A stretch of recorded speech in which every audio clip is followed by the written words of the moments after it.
नमस्कार मित्रों, आप सभी का इस चैनल पर स्वागत है। मित्रों, गरुड़ पुराण में भगवान श्री कृष्ण ने गरुड़ जी को मृतकों की कुछ ऐसी चीजों के बारे में बताया है जिसका इस्तेमाल किसी भी जीवित व्यक्ति को नहीं करना चाहिए। भगवान श्री कृष्ण गरुड़ जी को यह बताते हैं कि इस धरती पर जिसने भी जन्म लिया है उसका एक दिन मृत्यु भी निश्चित है। मृत्यु तो एक ऐसा सत्य है जिसे कोई भी नकार नहीं सकता है। मृत्यु के निकट आने पर हर मनुष्य को अपने शरीर का त्याग अवश्य ही करना पड़ता है और शरीर के साथ साथ उस व्यक्ति को अपनी भौतिक वस्तुओं का भी त्याग करना पड़ता है, अर्थात वह मृत शरीर इस मृत्यु लोक की कोई भी भौतिक चीज अपने साथ लेके नहीं जा सकता। उस मनुष्य के साथ केवल उसके पाप और पुण्य कर्म ही जाते हैं। अगर किसी मनुष्य ने अपने जीवन काल की अवधि में पाप से ज्यादा पुण्य कर्म किए हैं तो मृत्यु के समय उसे उतना कष्ट नहीं होता है और उस मनुष्य के प्राण भी सहज गति से निकलते हैं। परंतु हाँ, अगर किसी मनुष्य ने अपने जीवन काल में पाप कर्म अधिक किए हैं तो उस मनुष्य की मृत्यु भी बहुत ज्यादा दुर्गति के साथ होती है। उसे मृत्यु के समय बहुत ज्यादा पीड़ा सहन करनी पड़ती है और यमराज के दूत भी उस पर बिल्कुल भी दया नहीं दिखाते हैं। यमराज के दूत उस पापी दुरात्मा को मारते पीटते अपने पास में जकड़कर खींचते हुए नरक लेके जाते हैं। वह उनके समक्ष बहुत ज्यादा गिड़गिड़ाता है पर वह उस पर जरा भी दया नहीं दिखाते हैं। जितना वह दुरात्मा चीखती है उतना ही ज्यादा कठोर दंड दिया जाता है। श्री कृष्ण कहते हैं, आत्मा का इस संसार में कोई भी अपना नहीं है। आत्मा अमर है, आत्मा का कभी अंत नहीं होता है और वह अपने कर्मों के अनुसार बार बार इस पृथ्वी लोक में जन्म लेती है। यहाँ तक कि मनुष्य का अपना शरीर भी अपना नहीं है, वह भी उसे ईश्वर द्वारा कुछ समय के लिए ही प्राप्त हुआ है। यह शरीर भी एक दिन पंच तत्वों में विलीन हो जाएगा, किंतु मनुष्य फिर भी इस संसार में जन्म लेकर कई भौतिक सुखों के पीछे लग जाता है। यहाँ तक कि मृत्यु पश्चात भी उस मनुष्य का इन सारी चीजों से मोह नहीं हटता है। श्री कृष्ण कहते हैं, जब तक मनुष्य इस सांसारिक जीवन का मोह त्याग करके पूरी तरह ईश्वर लीन नहीं होता है तब तक वह अलग अलग योनियों में इस पृथ्वी रूप में जन्म लेकर भटकता रहता है। कभी कभी यह मोह इतना ज्यादा होता है कि मृत्यु पश्चात भी वह इस पृथ्वी लोक में ही भ्रमण करता रहता है, अर्थात वह प्रेत योनि धारण करता है।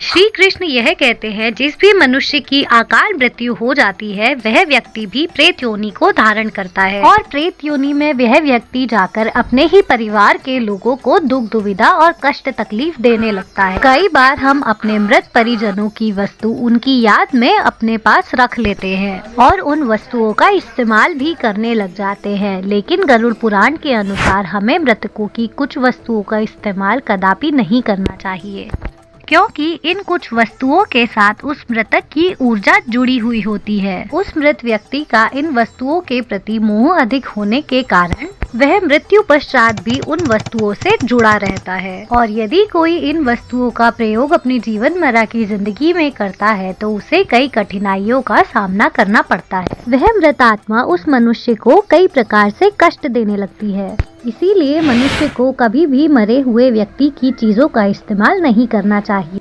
हाँ, परंतु अगर आप चाहें तो आप उन वस्तुओं को संभाल कर अपने घर में जरूर रख सकते हैं अथवा उन वस्तुओं को जल में प्रवाहित कर सकते हैं, लेकिन गलती से भी उनकी वस्तुओं का इस्तेमाल नहीं करना चाहिए। उस मनुष्य की आत्मा की शांति के लिए अगर आप उसकी वस्तुओं का दान करते हैं तो यह बहुत ही शुभ होता है। गरुड़ पुराण में मृतकों की ऐसी 3 चीजें बताई गई हैं जिनका हमें इस्तेमाल कदापि नहीं करना चाहिए, अन्यथा उस व्यक्ति की आत्मा इस पृथ्वी लोक पर ही भटकती रहेगी और उसकी आत्मा की कभी भी शांति नहीं होगी, अर्थात उसे कभी मोक्ष की प्राप्ति भी नहीं होगी और उसे कोई दूसरा शरीर भी प्राप्त नहीं होगा।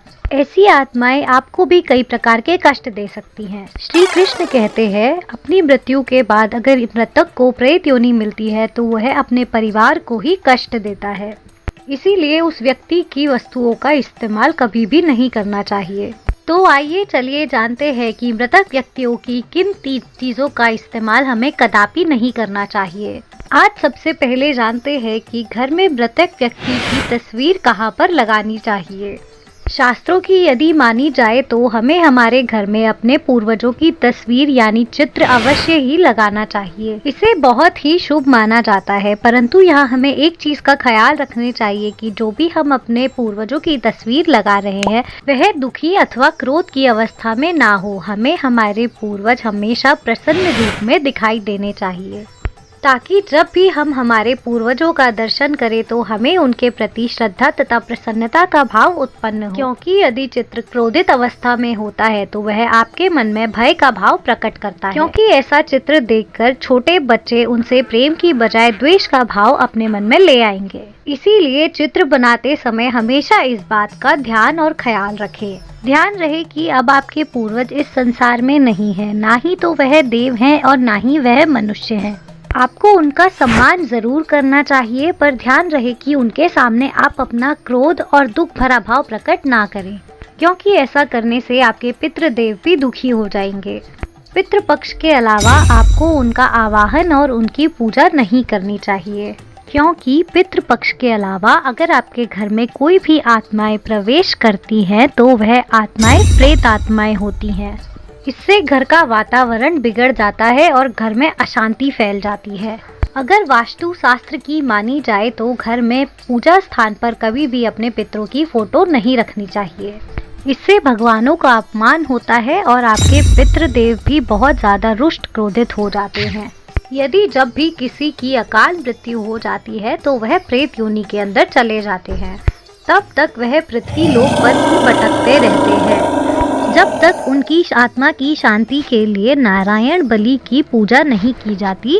तब तक वह प्रेत आत्मा बनकर अपने ही परिवार के लोगों को परेशान करते हैं, और ऐसे में आपको उनकी तस्वीरें अपने घर में नहीं लगानी चाहिए और पितृपक्ष के दौरान आपको उनका श्राद्ध भी नहीं करना चाहिए। हमें हमारे पूर्वजों की तस्वीरें हमेशा उत्तर की तरफ लगानी चाहिए, ताकि उनका मुख जो है वह दक्षिण दिशा की ओर रहे। इस दिशा के अलावा किसी भी अन्य दिशा की ओर पितरों की तस्वीर लगाना अशुभ माना गया है। खासकर ईशान कोण की ओर पितरों की तस्वीरें कदापि नहीं लगानी चाहिए।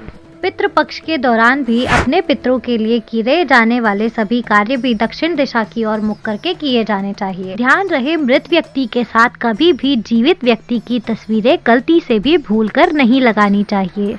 इस बात का भी खास ख्याल रखें कि रसोई घर में और शयन कक्ष में भी अपने पितरों की तस्वीर ना लगाएं। तो आइए अब जानते हैं कि मृत व्यक्ति की और किन चीजों का इस्तेमाल नहीं करना चाहिए। सबसे पहली चीज है मृत व्यक्ति के कपड़े। गरुड़ पुराण के अनुसार मृत व्यक्ति की किसी भी कपड़े का इस्तेमाल हमें नहीं करना चाहिए। भूलकर भी मृतक के कपड़ों का इस्तेमाल नहीं करना चाहिए, क्योंकि जो व्यक्ति मृतक के कपड़ों को पहनता है मृतक की आत्मा उस व्यक्ति के साथ जुड़ जाती है। फिर मृतक की यादें उस व्यक्ति को सताने लग जाती हैं जो भी उनके कपड़ों का इस्तेमाल करता है। इसी के चलते वह व्यक्ति धीरे धीरे मानसिक और शारीरिक रूप से कमजोर होता चला जाता है, और कहीं ना कहीं फिर उस व्यक्ति को अपने मृत परिजन की कहीं ना कहीं होने का आभास होने लगता है। इसी कारणवश अपने मृत परिजन का कोई भी कपड़े का इस्तेमाल नहीं करना चाहिए। हमें हमारे मृत परिजन के कपड़ों का दान कर देना चाहिए, जिससे उसकी आत्मा को शांति मिलती है। दूसरी चीज होती है मृत व्यक्ति के गहने। गरुड़ पुराण के अनुसार कपड़ों की तरह ही उस व्यक्ति के गहनों में उसकी ऊर्जा अवश्य होती है। मृत व्यक्ति का अपने गहनों के प्रति लगाव अपने कपड़ों से भी अधिक होता है, क्योंकि हर व्यक्ति अपने आप को सुंदर प्रतीत करवाने के लिए गहने पहनता है। परंतु जब किसी की मृत्यु हो जाती है और उसके गहने कोई और पहनता है तो उसकी आत्मा असहज महसूस करने लग जाती है। फिर उसकी आत्मा उस व्यक्ति को परेशान करने लग जाती है। वह आत्मा मोक्ष की ओर ना जाकर इसी मृत्यु लोक में रहकर अपने ही परिजनों को परेशान करने लग जाती है। इसीलिए मृत व्यक्ति के गहनों का कभी भी इस्तेमाल नहीं करना चाहिए। इसीलिए किसी भी मृत व्यक्ति के गहनों का गला कर एक नया आभूषण बना लेना चाहिए, अन्यथा उन आभूषणों को मंदिर में दान कर देना चाहिए।